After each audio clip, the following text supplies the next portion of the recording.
Hello everyone, welcome back to my channel. आज के video में हम डिस्कस करेंगे subject infection control and safety, BSc nursing third semester. Almost unit को हम लोग डिस्कस कर चुके हैं, बस आपकी इस सब्जेक्ट में 2 यूनिट लेफ्ट ओवर है। आज के वीडियो में हम उन्हीं में से एक यूनिट को डिस्कस करेंगे, unit safety protocol. Unit safety protocol की अगर मैं बात करूँ तो ये आपकी एक इंपॉर्टेंट यूनिट है। इसमें से आप कोई भी टॉपिक को स्किप मत करिएगा, इससे आपका वेरी शॉर्ट प्रिपेयर हो सकता है। अगर मैं बात करूँ इसमें जो आपके 5S है वो आपके वेरी शॉर्ट में पूछ सकते हैं। जो आपकी सेफ्टी है जैसे कि रेडिएशन सेफ्टी, लेज़र सेफ्टी और फायर सेफ्टी, ये आपका इंपॉर्टेंट है, वेरी शॉर्ट में आ सकता है। अगर आपने अटल यूनिवर्सिटी क्वेश्चन पेपर देखा होगा जो मैंने शेयर करा था टेलीग्राम पे, उसमें ये रेडिएशन सेफ्टी आपका क्वेश्चन मेंशन था।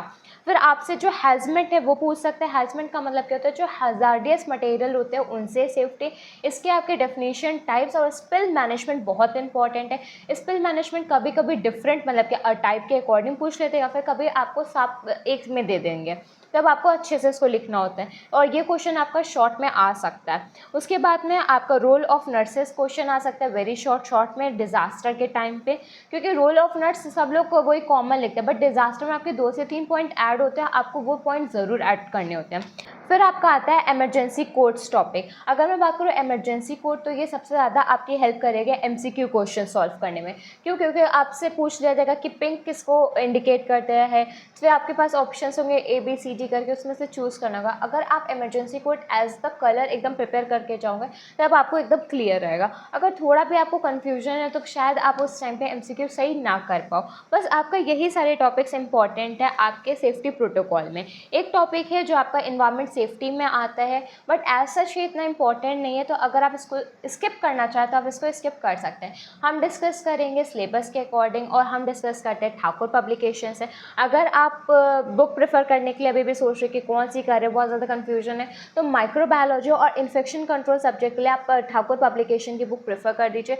बुक एकदम परफेक्ट है, कंसाइज मैनर में है, बहुत ही हर एक चीज़ अच्छे में दे रखी है और इसमें ज़्यादा कंटेंट भी नहीं है जो आपको ओवर हो जाए। वो सारी चीज़ें मेंशन एकदम INC के हिसाब से और आपके मार्क्स के अकॉर्डिंग, तो आप वो सारी चीज़ें पढ़ सकते हैं। और आप कोई भी बुक प्रेफर करें प्लीज़ उसको सिलेबस के अकॉर्डिंग ही पढ़िएगा और प्रैक्टिस अच्छे से करिएगा। वीडियो को लास्ट तक देखिएगा और आपका कोई भी डाउट हो तो प्लीज़ कमेंट बॉक्स में मेंशन कर दीजिएगा। जनरली इस यूनिट की ये पार्ट 1 वीडियो होने जा रही है, पार्ट 2 वीडियो हम जल्दी आपके साथ शेयर करेंगे। So without wasting our time let us start our video. Safety protocol unit 11 safety protocol. सबसे पहले हम डिस्कस करते हैं इंट्रोडक्शन। सेफ्टी प्रोटोकॉल को हम लोग स्टैंडर्ड ऑपरेटिंग प्रोसीजर भी कहते हैं। कभी क्या अभी क्या होता है, हम लोग अनदर नेम से हमेशा कंफ्यूज हो जाते हैं। अगर एग्जाम में पूछ लिया जाएगा स्टैंडर्ड ऑपरेटिंग प्रोसीजर, तो शायद ही कुछ स्टूडेंट्स को पता होगा कि उसको हम लोग सेफ्टी प्रोटोकॉल भी कहते हैं। इसीलिए आपको बुक से हर एक लाइन को पढ़ना बहुत ज़रूरी है। आप किसी के नोट्स से पढ़ोगे, वो नोट्स बने बनाए होंगे, ईजी रहेगा आपके लिए, लेकिन वो नोट्स में वो इम्पॉर्टेंट चीज़ें नहीं होंगी जो आपको लगता है कि आपके एग्ज़ाम के लिए इम्पॉर्टेंट है। इसीलिए सेल्फ नोट्स बनाना बहुत ज़रूरी है। फिर हम बात करते हैं सेफ्टी प्रोटोकॉल या फिर स्टैंडर्ड ऑपरेटिंग प्रोसीजर क्या है। तो एक ये लिस्ट होती है गाइडलाइंस की, जिसमें हम लोग सेफ्टी रिक्वायरमेंट को रखते हैं। अब आपको पता है एज़ पर मैं अपने कोर्स के अकॉर्डिंग बताऊँ तो हम लोग अपनी सेफ्टी सबसे ज़्यादा कहाँ रखते हैं? हॉस्पिटल एरिया में रखते हैं। तो हमें फायर सेफ्टी रखनी होती है, फॉल सेफ्टी रखनी होती है, रेडिएशन सेफ्टी रखनी होती है। और जो स्पिल हो जाता है, मतलब कि जो भी वेस्ट आपका गिर जाता है फ्लोर पे, तो उससे अपने आप को कैसे सेफ़ रखना है, उसको कैसे मैनेज करना है, कैसे उसको डिस्कार्ड करना है। तो ये सारे प्रोटोकॉल्स आपके गाइडेड होते हैं और वो सब आप पढ़ोगे सेफ्टी प्रोटोकॉल में। आपको इंट्रोडक्शन एकदम क्लियर हो गया होगा और ये आपकी डेफिनेशन है, आप इसको लर्न कर लीजिएगा। Safety protocol is a list of guidelines that include the safety requirements developed for risk assessment. ये आपकी डेफिनेशन है। फिर हम बात करते हैं हमारे नेक्स्ट सेफ्टी प्रोटोकॉल में ही सेकंड टॉपिक आता है आपका information included in safety protocol. अब आपको ऐसी कौन सी इन्फॉर्मेशन दी जा रही है जो आपकी सारी आती है सेफ्टी प्रोटोकॉल में। तो सबसे पहले तो आपको प्रोसीजर के टाइम पे PPE किट की रिक्वायरमेंट के बारे में बताया जाता है, जो कि आपको पता है कितना इंपॉर्टेंट है। PPE किट के बारे में आपको बहुत अच्छे से पता है और यूनिट 2 में हम लोगों ने डिटेल में डिस्कस भी करा है। फिर आता है आपका सेकेंड पॉइंट, इसमें आपके जितने भी आपके केमिकल्स, बायोलॉजिकल मटेरियल्स, इक्विपमेंट्स होते हैं, वो सारे आपके स्ट्रेन होने चाहिए केमिकल कंसंट्रेशन के साथ।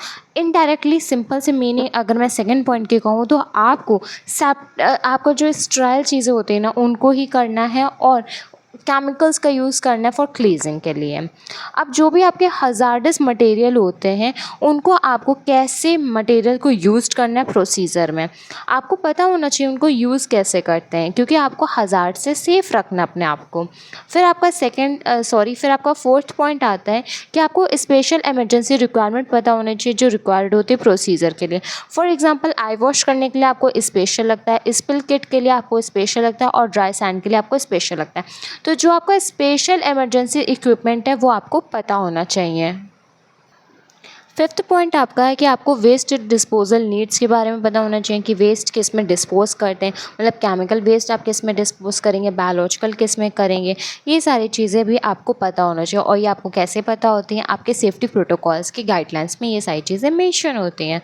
फिर आपका सिक्स्थ पॉइंट आता है कि आपको कोई भी एक्सपेक्टेड प्रॉब्लम हो सकती है ड्यूरिंग द प्रोसीजर टाइम, तो उसके एक्शन या फिर उसका पोस्ट के लिए आपके पास एक कंसर्न एक रिपोर्ट प्रॉब्लम अगर हो रही है तो ये होना चाहिए। तो मेन इसका क्या है, जो आपका एक्शन होता है ना बाद में, वो आपके पास एक होना चाहिए एज अ कंसल्ट और रिपोर्ट फॉर्म में।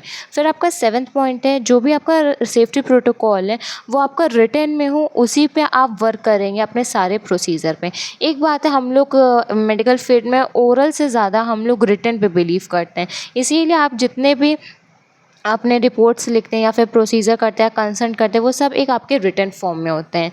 फिर आपका आता है eight, the written safety protocol should be accessible by everyone performing the procedure. तो सिंपल सी बात है, आप सबको पता होना चाहिए जो भी आप सेफ्टी प्रोटोकॉल यूज़ कर रहे हो, ट्रेनिंग के टाइम पे, रिसर्चर्स के टाइम पे, और डिफरेंट प्रोटोकॉल्स आपके यूज़ होते हैं लेबोरेटरीज़ में।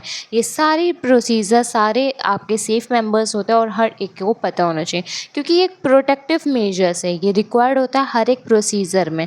इसका एक स्पेसिफिक वे में आपके साथ रहता है, बट फ़र्क इतना है कि ये आपका रिटन प्रोटोकॉल रहेगा। इंपॉर्टेंट क्या है, ये आपका कैसा रहेगा, रिटन प्रोटोकॉल में रहेगा। फिर नेक्स्ट टॉपिक आपका है 5S of safety. 5S of safety की अगर मैं बात करूं तो ये 5S आपके 5 जापानीज़ टर्म है, इनको डिस्क्राइब करा गया है 5 सिस्टम ऑफ विजुअल मैनेजमेंट, इसलिए मैंने इसको हाईलाइट कर दिया, ये इंपॉर्टेंट है। तो 5S आपके 5 जापानीज़ टर्म से मिले हैं और ये 5S system of visual management है। ये पाँचों वर्ड जो आपके वो स्टार्ट होंगे लेटर S से। जापानीज़ में अगर कहा जाए तो इसको हम लोग कहते हैं सेरी, सेटॉन, सीसो, सिकेत्सु एंड सिटसुके। तो ये आपके 5 हैं जो ऐसे स्टार्ट होते हैं। मे बी प्रोनाउंसिएशन में डिफरेंट हो सकता है, क्योंकि मुझे जापानीज़ तो आती नहीं, मैंने प्रोनाउंस करने की कोशिश करी, बट हो सकता है थोड़ा सा चेंजेस हो। तो सिंपली सेरी आपकी है, सेकेंड सेटॉन है, फिर सीसो है, फिर सिकेत्सु है, फिर आपका सिटसुके है। इंग्लिश में आपका अगर मैं इन पाँचों का मीनिंग बताऊं तो सेरी को हम लोग सॉर्ट कहते हैं, सेटॉन को सेट इन ऑर्डर कहते हैं, सीसो को शाइन कहते हैं, सिकेत्सु को स्टैंडर्डाइज कहते हैं और सिटसुके को सस्टेन कहते हैं। तो ये आपके लिए इम्पोर्टेंट है स्टार्टिंग का, और ये आपको पता होना चाहिए। जो ये आपको 5S दे रखे हैं वो आपके सिस्टमिक अप्रोच हैं या आपके वर्क प्लेस पे यूज़ होते हैं। इसका मेन काम क्या है, ये एलिमिनेट करते हैं वेस्ट को और मेंटेन करते हैं आपके इन्वायरमेंट को, क्लीन रखता है आपके इन्वायरमेंट को सेफ रखते हैं। जो मेन पर्पस आपके 5S का क्या है, ये रिड्यूस करता है आपके वेस्ट को और इंक्रीज़ करता है एफिशिएंसी को। तो ये एक मेन पर्पस है 5S का। एट लास्ट एक पॉइंट है जो बहुत इंपॉर्टेंट है, वो है ये इन्वॉल्व करता है आपके ऑब्जर्विंग को, एनालाइज को और कोलैबोरेटिंग को। साथ ही साथ ये सर्च करता है वेस्ट और प्रैक्टिस करता है रिमूवल ऑफ वेस्ट की। तो इसके लिए हम लोग यूज़ करते हैं 5S ऑफ सेफ्टी। फिर आपका नेक्स्ट इसी में सब टॉपिक है स्टेप्स ऑफ 5S। अगर मैं बात करूँ 5S आपका डेवलप्ड हुआ है जापान में, इसका इंग्लिश ट्रांसलेशन आपके 5 स्टेप्स में है। जैसे कि अगर मैं बात करूँ स्टेप के नेम की, तो पहला आपका सॉर्ट है, दूसरा आपका सेट इन ऑर्डर है, थर्ड वन आपका शाइन है, फोर्थ वन आपका स्टैंडर्डाइज है और फिफ्थ वन सस्टेन है। जापानीज टर्म में क्या कहते हैं हम लोग, सेरी, सेटॉन, सीसो, सेकेत्सु एंड शिटसुके। तो सेरी का मतलब क्या होता है, टेडीनेस, सेटॉन का मतलब होता है ऑर्डरलीनेस, सीसू का मतलब होता है क्लीनिनेस, सेकेत्सु का मतलब होता है स्टैंडर्डाइजेशन और सिटसुके का मतलब होता है डिसिप्लिन। अब इसी के नाम से आपको मतलब कि जो मीनिंग दे रखा है जैसे टीडीनेस ऑर्डिनेस, इनके ही से आपको एक्सप्लेनेशन एकदम क्लियर हो जाएगा। टीडीनेस का मतलब क्या होता है, क्लीन करने का मतलब टीडी का मतलब क्या होता है, एकदम क्लीनिंग। तो इसमें क्या होता है, जो भी आपका फालतू अननेसेसरी आइटम्स हैं वो आप हर एक एरिया से उनको क्या करोगे, रिमूव करोगे। ऑर्डर में क्या है, आप ऑर्गेनाइज करके आइडेंटिफाई करके स्टोरेज में इफ़िशिएंट यूज़ के अकॉर्डिंग रखोगे, इफेक्टिव मैनर का यूज़ करके। फिर क्लीनिंगनेस में क्या आता है, आप रेगुलर क्लीनिंग करोगे और इंस्पेक्शन करोगे हर एक एरिया का। स्टैंडर्डाइजेशन का मतलब है कि आप चेकलिस्ट प्रिपेयर करोगे और स्टैंडर्ड मेंटेन करोगे। स्टैंडर्ड मेंटेन करने का नहीं है कि ऐसे कोई भी सामान कहीं पे है, चेकलिस्ट रहेगी, प्रॉपर अमाउंट में होगा, प्रॉपर ड्यूरेशन उनका रहेगा, वो कैस मैनर में रहेगी, उनकी सेफ्टी है यानी, वो सारी चीज़ें स्टैंडर्डाइजेशन में आती हैं। फिफ्थ आपका आता है डिसिप्लिन। डिसिप्लिन में आप उसके असाइनिंग रिस्पॉन्सिबिलिटी लेंगे, आप उसके प्रोग्रेस को ट्रैक करते रहेंगे और साथ ही साथ उसमें आप लेबल और साइन रखेंगे। तो ये आपका आता है डिसिप्लिन। तो ये आपका टॉपिक जो है 5S वो बस इतना सा है। अगर आपको सिंपली इसका एक्सप्लेनेशन आपको समझ में आ गया तो अब उसको आप अच्छे से एक्सप्लेन कर लेंगे। अगर ये आपका वेरी शॉर्ट में आता है तो आपके जो ये टेबल है ये आपके लिए बिल्कुल फुलफिल है। और अगर ये शॉर्ट में आता है तो सबसे पहले आप लिखेंगे इंट्रोडक्शन, फिर इस तरीके से उसके पर्पस लिखेंगे, लेकिन पर्पस आप पॉइंट वाइज करके लिखेंगे।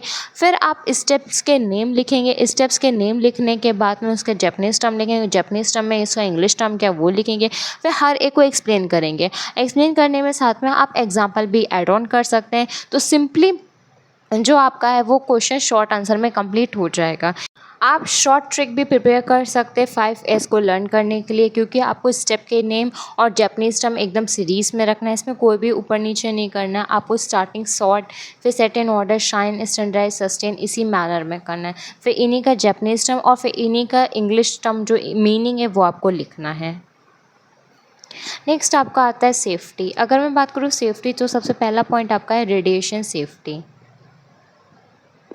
रेडिएशन क्या है? रेडिएशन आपका डिफाइन करता है जो बंडल ऑफ एनर्जी होती है जो ट्रैवल करती है in the form of electromagnetic waves, उसी को हम लोग कहते हैं रेडियो थेरेपी, इसी को हम लोग कहते हैं रेडिएशन। एग्जांपल्स में आपका आएगा radio waves, microwaves, ultraviolet rays, X rays, gamma rays and visual light rays. तो सिंपल सी बात है, जो आपके बहुत सारी बंडल ऑफ एनर्जीज होती हैं जो ट्रैवल करती हैं इलेक्ट्रोमैग्नेटिक वेव्स में, उन्हीं को हम लोग कहते हैं रेडिएशन।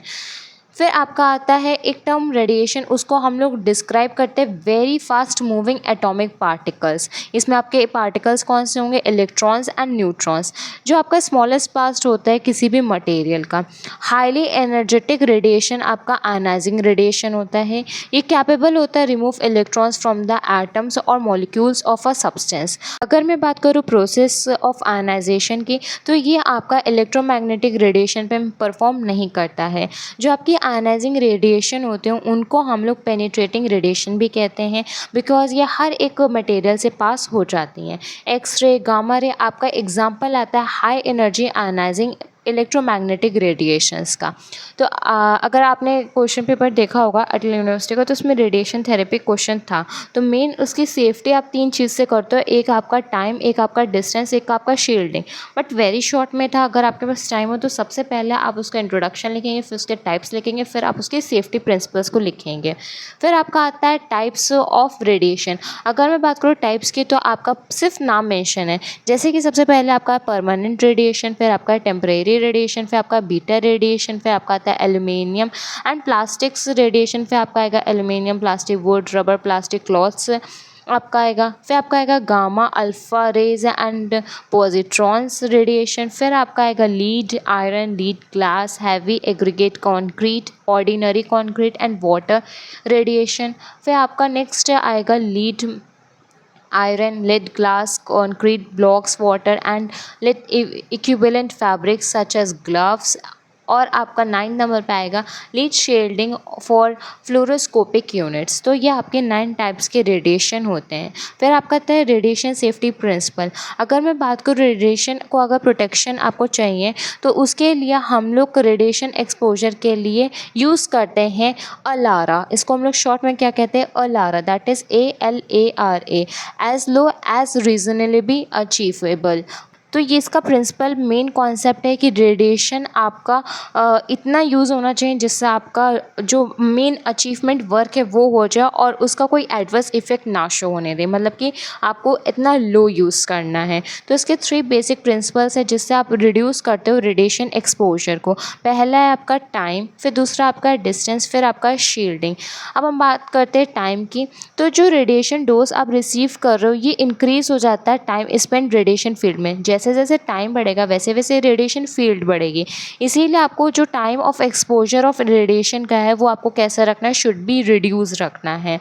और if it is not possible to avoid exposure and working in around radiation area is a part of assigned tasks. The work effort for that individual should be organized. अब simple से इसका मतलब है अब जो person अपना radiation के लिए आए हैं तो उनको तो आप शॉर्ट टाइम में करके भेज सकते हो, लेकिन जो पर्सन वहाँ पे वर्क टास्क कर रहे हैं और जो या फिर उनको असाइन वर्क मिला या वर्किंग कर रहे हैं वहाँ पे, तो उनको बहुत ज़्यादा रेडिएशंस मिलेंगे और उस टाइम पे वो अवॉइड भी नहीं कर सकते एक्सपोजर को, क्योंकि उनका ड्यूटी उस टाइम पे उनको उतना वर्क करना होता है। तो उस टाइम पे उनको वर्क एफर्ट्स को अपने लिए भी करना और एकदम ऑर्गेनाइज्ड मैनर में यूज़ करना होता है।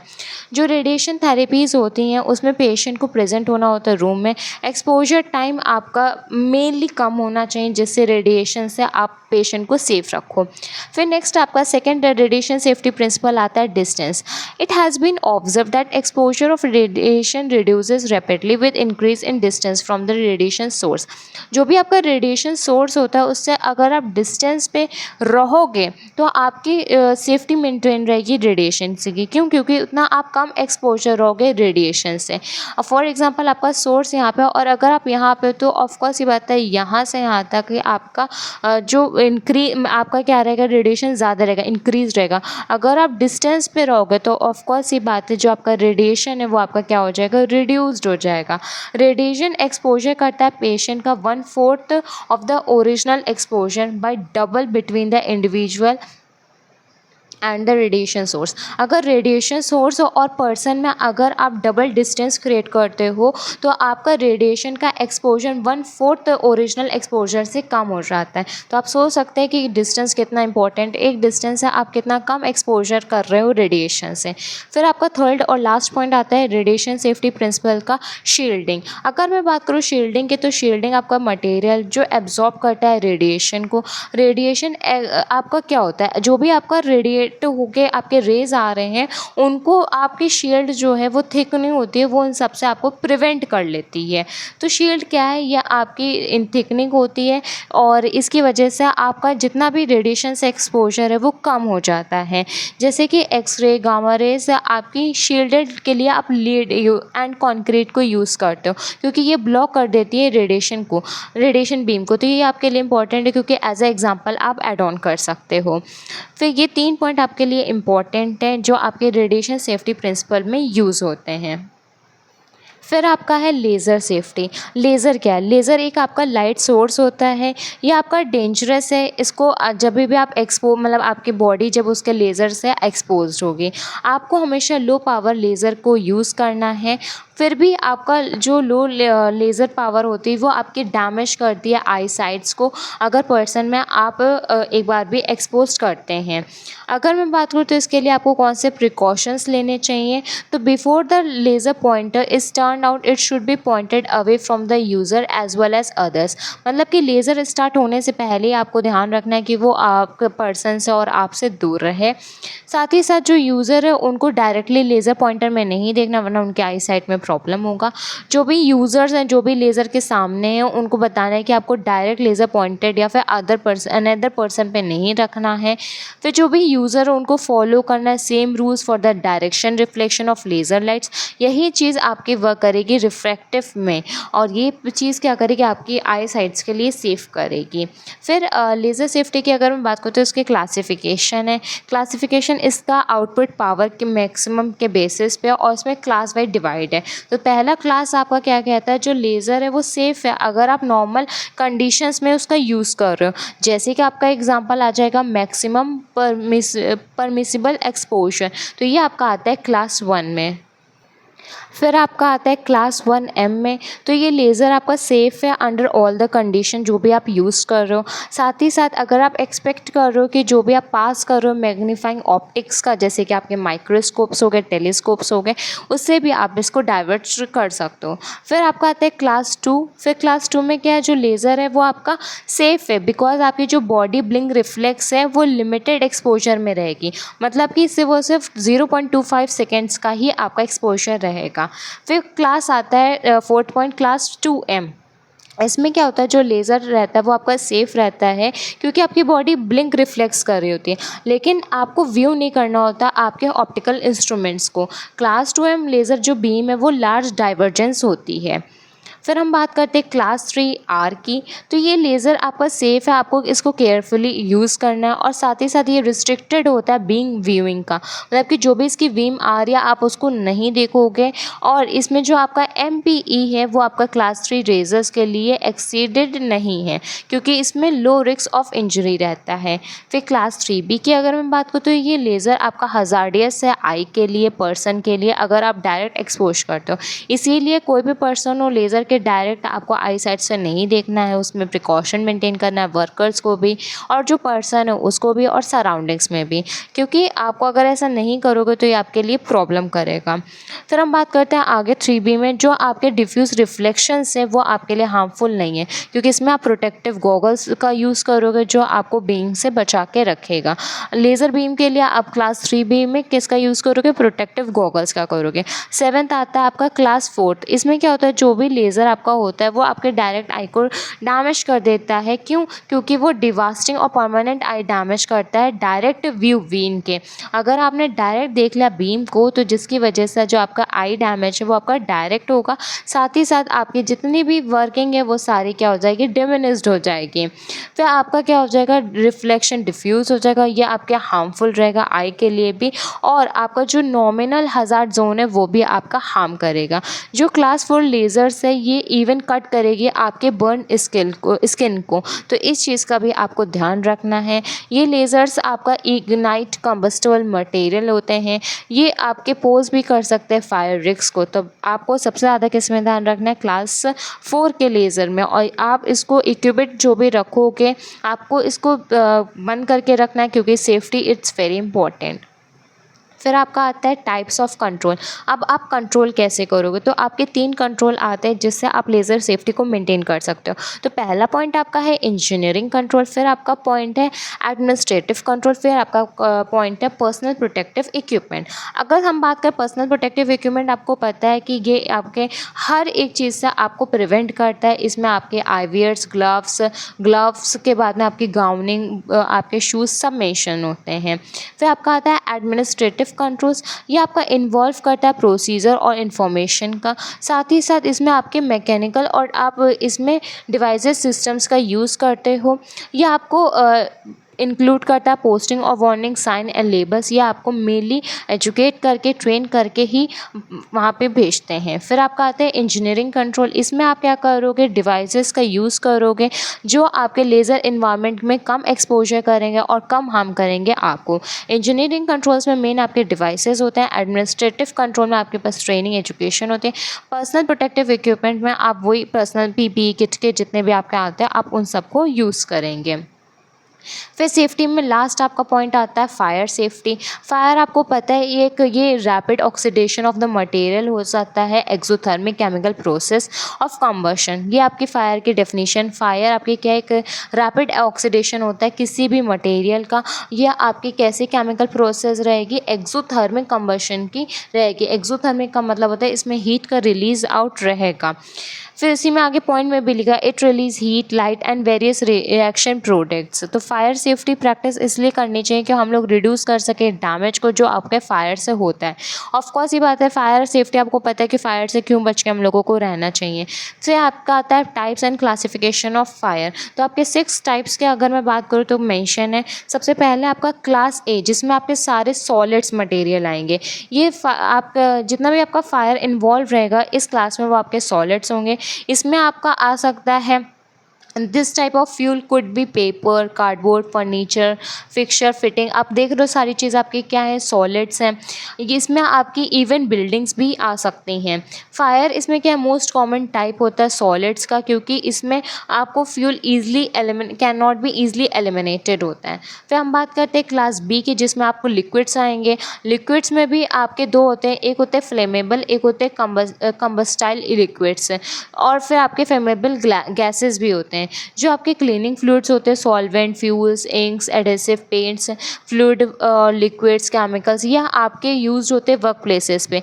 यह आपके फ्लैमेबल और एक्सप्लोसिव हैं। तो आप देख रहे हैं कि ग्लास बी में लिक्विड्स में ने क्या है। आप इसीलिए देखते हो कि जैसे भी पेट्रोल, घी, ऑयल है तो कितनी जल्दी वो आग पकड़ लेता है। फिर आपका आता है ग्लास सी, जिसमें आपका आएगा गैसेस में। तो गैसेस की अगर मैं बात करूँ तो सबसे पहले आपका जो नेचुरल गैस एलपीजी है, उसमें सबसे पहले फायर पकड़ता है, और ये आपका फ्लेमेबल और एक्सप्लोसिव एटमॉस्फेयर भी क्रिएट कर सकता है। फिर आपका आता है क्लास डी, जिसमें आपके आते हैं मेटल्स फायर। मेटल्स की अगर मैं बात करूँ, जैसे कि आपका सोडियम मेटल है, वो भी आपका गुड कंडक्टर है, साथ ही साथ वो आपके फायर को भी बहुत ज़्यादा स्प्रेड करेगा। फिर आपका आता है क्लास ई, जिसमें आपका आता है इलेक्ट्रिकल फाइबर्स। इलेक्ट्रिकल फाइबर्स में आप इलेक्ट्रिकल इक्विपमेंट्स आते हैं। इसमें आप इलेक्ट्रिसिटी एक सोर्स रहती है इग्निशन की, जिसकी वजह से फायर अकर होता है। फिर क्लास एफ, जिसमें आपके cooking fats and oil fires होते हैं, जैसे कि आप कभी डीप फ्राई या फिर कुछ स्पिल कर, मतलब ऐसे वर्क करो ऑयल में, कुकिंग टाइप का, और उस टाइम पे स्पिल होके अगर किचन में या फिर आपके घर में आग लगे, तो उसका आप कहोगे कि क्लास एफ में फायर है, मतलब उसका टाइप में है। फिर आपका नेक्स्ट है, इसी में सब टॉपिक आता है फायर अलार्म्स। फायर अलार्म एक डिवाइस है, इसमें कंप्यूटर नेटवर्क होता है डिवाइसेस का। ये आपकी बिल्डिंग्स और हॉस्पिटल में प्रेजेंट होता है। कभी भी फायर आउटब्रेक होता है तो वहाँ पे अलार्म सिस्टम रहता है। ये ऑटोमेटिक भी होता है, सेमी ऑटोमेटिक और मैनुअल भी होता है, मतलब कि आप इसे खुद से भी बजा सकते हो। तो इसमें क्या होता है कि फायर अलार्म होने से वो अलार्म बज जाता है, कहीं पे भी उसमें आग रहती है तो जितने भी लोग होते हैं सराउंडिंग्स एनवायरनमेंट में, वो वहाँ से दूर हो जाते हैं, उस बिल्डिंग और उस अफेक्टेड एरिया को क्या कर देते हैं, छोड़ देते हैं। वहाँ से क्या हो जाता है, इवैक्यूएशन हो जाते हैं। अगर मैं बात करूँ फायर अलार्म्स की, तो ये आपके 5 टाइप्स के होते हैं। सबसे पहले आपको बेल और गोंग में मिलेगा, जो कि आपका मैनुअल और इलेक्ट्रिकल आता है। फिर आपका सीरेन होता है, जिसको हम लोग इलेक्ट्रिकल कहते हैं। फिर आपका हूटर होता है, जो कि आपका इलेक्ट्रिकल होता है। फिर आपका emergency voice alarm communication system होता है, जो कि आपका इलेक्ट्रिकल होता है। फिर आपका फ्लैशिंग और रोटेटरी वार्निंग लाइट्स होते हैं, जो कि आपका इलेक्ट्रिकल होता है। तो मैनुअल में से वो सिर्फ आपका बेल और गोंग आता है। तो ये आपके कुछ टाइप्स हैं फायर अलार्म के। फिर फायर अलार्म सिस्टम की अगर मैं बात करूँ तो इसके 3 मेन स्टेज होते हैं। सबसे पहला स्टेज है डिटेक्शन का, फिर दूसरा स्टेज है सिग्नल इनिशिएशन का, थर्ड स्टेज है ऑक्यूपेंट नोटिफिकेशन का। तो डिटेक्शन में क्या होता है, चाहे आपका मैनुअल हो और चाहे आपका ऑटोमेटिक हो, जब तक कि ऑटोमेटिक में क्या है, जब तक कि उसको इस हीट या फिर स्मोक डिटेक्ट नहीं होगा तब तक कि वो बेल नहीं करेगा। मैनुअल में क्या है, वो पहले फ्लेम और स्मोक को, बर्न स्मेल को देख लेगा तभी करेगा। इसमें क्या है, आपके फॉल्स अलार्म जो होते हैं वो भी ऑटोमेटिक डिटेक्ट हो सकते हैं। डिटेक्शन में पहले डिटेक्ट करेगा तभी तो अलार्म वर्क करेगा। फिर होता है सिग्नल इनिशिएशन। इस स्टेज में क्या होता है, जैसे मैनुअल है तो आप पुश करोगे या प्रेस करोगे, जिसकी वजह से वो अलार्म मतलब कि सिग्नल इनिशिएट करेगा। और अगर सेमी ऑटोमेटिक है तो एक सिस्टम पैनल होता है मैनुअल कंफर्मेशन का, मैंने पहले उसने डिटेक्ट करा, फिर मैनुअल कंफर्म से जब आप कंफर्म करोगे तभी वो सिग्नल को इनिशिएट करेगा। ऑटोमेटिक में क्या होता है, इसमें जैसे उसको मतलब कि सेंसेशन मिला वैसे ही वो आपका क्या करेगा, इनिशिएट करेगा। और ऑटोमेटिक में क्या होता है, ज़्यादा से ज़्यादा चांसेस होते हैं कि फॉल्स अलार्म बज जाए। क्यों? क्योंकि बहुत ज़्यादा इसका गलत फ़ायदा भी उठाते हैं। आप फॉर एग्जांपल बिल्डिंग में हैं और बिल्डिंग में आपको खाली कराना है तो कैसे करोगे, तो बस उस ऑटोमेटिक अलार्म के पास जाके एक कागज़ ही जला दो, बस उसके बाद में वो अलार्म बज जाएगा। और फिर सब ये सोच के करेंगे कि फायर अटैक हुआ है और फायर अलार्म हुआ है तो फिर हमें खाली करना चाहिए। नेक्स्ट थर्ड पॉइंट आता है आपका ऑक्यूपेंट नोटिफिकेशन। ये स्टेज आपका मैनुअल, सेमी ऑटोमेटिक और आपका ऑटोमेटिकली रहता है। इसमें क्या रहता है, सेमी ऑटोमेटिक में ये ऑटो डिटेक्शन करता है, मैनुअल का कंफर्मेशन करता है, फिर नोटिफिकेशन करता है। ऑटोमेटिक में क्या होता है, ये चांसेस होते हैं फॉल्स अलार्म के। तो ये 3 आपके क्या है, स्टेजेस हैं फायर अलार्म सिस्टम के। फिर आपके की कंपोनेंट्स आते हैं फायर अलार्म सिस्टम के। आपके मेन 5 की कंपोनेंट्स हैं। जैसे कि पहला आपका है फायर अलार्म पैनल। तो इसमें क्या होता है, आप डिफरेंट डिफरेंट पैनल को यूज़ करते हो जिससे फायर डिटेक्टर्स रहता है और ये आपका वर्क करता है। फिर सेकेंड आता है आपका डिटेक्टर्स एंड बेसिस। फिर इसमें क्या आता है, डिटेक्शन के बाद आप उस पर करोगे। थर्ड आता है आपका कॉल पॉइंट्स। इसमें आप मेनली किस पे वर्क करोगे, कॉल्स पे, जिसके बाद में रिस्पॉन्स करोगे। फोर्थ आपका आता है साउंडर्स एंड फ्लैशर्स। अगर मैं बात करूँ साउंडर्स और फ्लैशर्स की, इसमें आप विजुअल वार्निंग दोगे और साउंड में क्या दोगे, आप लाउड सिरन साउंड दोगे जिससे पता चलेगा। फिर आपका फोर्थ पॉइंट आता है, सॉरी आपका फिफ्थ पॉइंट आता है power supply accessories. Power supply accessories की बात करूँ, इसमें मेनली इलेक्ट्रिसिटी का रहता है। इसमें सेकेंडरी पावर सप्लाई रहेगी जिससे अगर कोई भी मतलब जैसे फॉर एग्जांपल पावर फेल हो गया तो उस टाइम पे वो अपनी सेफ बैटरी या फिर अलार्म बैटरी से वर्क करके आपको वर्क करेगा, तो मतलब सिग्नल देगा। अगर मैं बात करूँ की कंपोनेंट्स आपके लिए इंपॉर्टेंट है तो मेनली आपके 5 आते हैं। सबसे पहले फायर अलार्म पैनल, जिसमें क्या है आप पैनल का यूज़ करोगे, उसमें एक कंट्रोल हब होता है जो सारी चीज़ों को कंट्रोल करता है ट्रांसफॉर्मेशन में। ट्रांसफॉर्मेशन के लिए क्या मेंटेन करना चाहिए, इन्फॉर्मेशन को। सेकंड आता है डिटेक्टर्स एंड बेसिस। डिटेक्टर्स आपको डिटेक्शन करते हैं आपके जो भी फायर्स हैं उनका। और अगर मैं बात करूँ थर्ड पॉइंट साउंडर्स और फ्लैशर्स की, तो जो आपके साउंडर्स होते हैं वो आपके लाउड सिरन सिग्नल प्रोवाइड करते हैं। फ्लैशर्स आपको विजुअल वार्निंग प्रोवाइड करते हैं। थर्ड पॉइंट आपका है कॉल पॉइंट्स। कॉल पॉइंट्स की बात करूँ तो इसमें आप पुल करोगे मैनुअल को और इसमें आपका सिस्टम आपका प्राइमरी यूटिलाइज वर्क करता है। फिफ्थ पॉइंट आपका है पावर सप्लाई एसेसरीज़। इसमें पावर सप्लाई का यूज़ करोगे जिसमें मेन इलेक्ट्रिसिटी का वर्क करता है और बाई चांस अगर उसमें कोई प्रॉब्लम है तो आप सेव्ड एनर्जी या फिर बैटरी का यूज़ करोगे जिससे आप अलार्म उस टाइम पे बच जाएगा और आप फायर सेफ्टी को मेंटेन कर लोगे। आपका ये टॉपिक कंप्लीट हो गया है। अब हम टॉपिक डिस्कस करेंगे इमरजेंसी कोड्स। इमरजेंसी कोड्स की अगर मैं बात करूँ तो ये आपके हॉस्पिटल में दिए जाते हैं कोडेड मैसेज के लिए। फॉर एग्जांपल बहुत ज़्यादा भीड़ है, अगर मैं आपसे कहूँ कोड पिंक, तो आपको पता होना चाहिए वो पीडियाट्रिक इमरजेंसी के लिए है या फिर आप कह सकते हैं ऑप्स इमरजेंसी के लिए है। तो ये सारे कोड्स हॉस्पिटल में यूज़ करे जाते हैं और इससे हम लोग रैपिड मतलब कि जल्दी मैसेज को ट्रांसफ़र कर सकते हैं और एक्यूरेट इन्फॉर्मेशन हम आपको दे सकते हैं। अगर मैं आपसे वहाँ से कहूँ कि पीडियाट्रिक इमरजेंसी है, जल्दी आइए हेल्प करिए, इससे बेटर है कि मैं आपसे कह दूँ कोड पिंक, तो उस टाइम पे आपको एक्यूरेट और बहुत ही जल्दी इन्फॉर्मेशन मिल गई। इसीलिए हम लोग इमरजेंसी कोड्स का यूज़ करते हैं हॉस्पिटल में। तो अगर कभी भी इमरजेंसी कोड्स आ रहा है तो ये टेबल आपके लिए बहुत ज़्यादा इंपॉर्टेंट है और ये टेबल का आपका MCQ तो क्वेश्चन ज़रूर बनता है, तो इसको आपको अच्छे से करना है। जैसे कि आपका कोड रेड है, तो मैं आप देख रहे हो कि मैंने किस तरीके से हाईलाइट करके इसको लर्न करा, तो आप इस तरीके से भी लर्न कर सकते हो। कोड रेड आपका फायर के लिए यूज़ होता है, रेड मतलब कि फायर के लिए कर दीजिएगा। कोड ब्लू आपका कार्डियो रेस्पिरेटरी अरेस्ट के लिए होता है। कोड ब्लू आपका कार्डियो रेस्पिरेटरी अरेस्ट के लिए होता है, बस फ़र्क इतना इसमें चाइल्ड में कर दिया है। तो अगर आप ऐसा नहीं भी करोगे तो आपको पता रहेगा ब्लू मतलब कि अगर आपकी बॉडी ब्लू कब हो जाती है, जब ऑक्सीजन की कमी हो जाती है। ऑक्सीजन की कमी कब होती है, जब आपका कार्डियो और रेस्पिरेटरी अरेस्ट हो। इससे आप क्लियर कर सकते हो। पिंक आप पीडियाट्रिक्स में कर सकते हो, PP। फिर इमरजेंसी में वाइट आप वॉयलेंट पर्सन में करोगे, ऐसे पर्सन जिनको गुस्सा बहुत ज़्यादा आता है उनको आप पीस प्रोवाइड करोगे। पीस का कलर क्या होता है, वाइट होता है। कोड येलो मिसिंग पेशेंट्स के लिए, अगर आपने ध्यान दिया हो मिसिंग के लिए हमेशा हम लोग येलो कलर का चार्ट पेपर यूज़ करते हैं या फिर येलो कलर में ही उनके प्रिंट्स का निकलवाते हैं, तो येलो रहेगा। ब्राउन आपका हज़ार्ड्स के लिए रहेगा, जो भी आपका मतलब कि हज़ार्डियस मटेरियल क्या होते हैं, जो आपके ऐसे मटेरियल जो आपको हार्म कर सकते हैं उनके लिए आप ब्राउन लोगे। फिर आपका आता है ग्रीन इवैक्यूएशन के लिए, मतलब कि वो जा चुके हैं। ग्रीन का मतलब क्या है, चले जाना। ऑरेंज का मतलब क्या है, डिज़ास्टर्स में यूज़ होना। कोविड टाइम में आपने देखा होगा कि हम लोग ऑरेंज कोड कर रहे थे डिज़ास्टर्स के लिए, पैंडेमिक के लिए। ब्लैक आपका आएगा बॉम्ब थ्रेट के लिए। पर्पल आपका होगा मेडिकल इमरजेंसी होस्टेज के लिए। और फिर आपका कोड ओमेगा यूज़ होगा लाइफ थ्रेटनिंग ब्लड लॉस के लिए। ब्लड में आपका मेनली ओमेगा होता है, अगर ओमेगा है तो ब्लड लॉस हो रहा है। फिर आपका अगर ऑप्स का ऐड कर दिया गया तो आपको पता चल जाएगा कि वुमेन जो पेरीपार्टम के हैं उनको में यूज़ होगा। कोड 33 आपका ऑब्स्टेट्रिकल क्राइसिस के लिए यूज़ होगा। कोड ग्रे आपका सिस्टम फेलर में यूज़ होगा। तो अगर आप इसके ये प्रैक्टिस करेंगे 4 से 5 बार में तो याद हो जाएगा। सिंपली आपको 4 से 5 तो अभी याद हो गए होंगे, जैसे कि कोड ब्लू आपको याद हो गया होगा, कार्डियो रेस्पिरेटरी अरेस्ट में होता है। कोड रेड फायर में यूज़ होता है एकदम। कोड वाइट आपको पता है कि आप वाइट मतलब पीस, तो मतलब गुस्से वाले को आप वाइट दे रहे हो, मतलब कि वॉयलेंट पर्सन में दे रहे हो, ये आपको लर्न हो गया।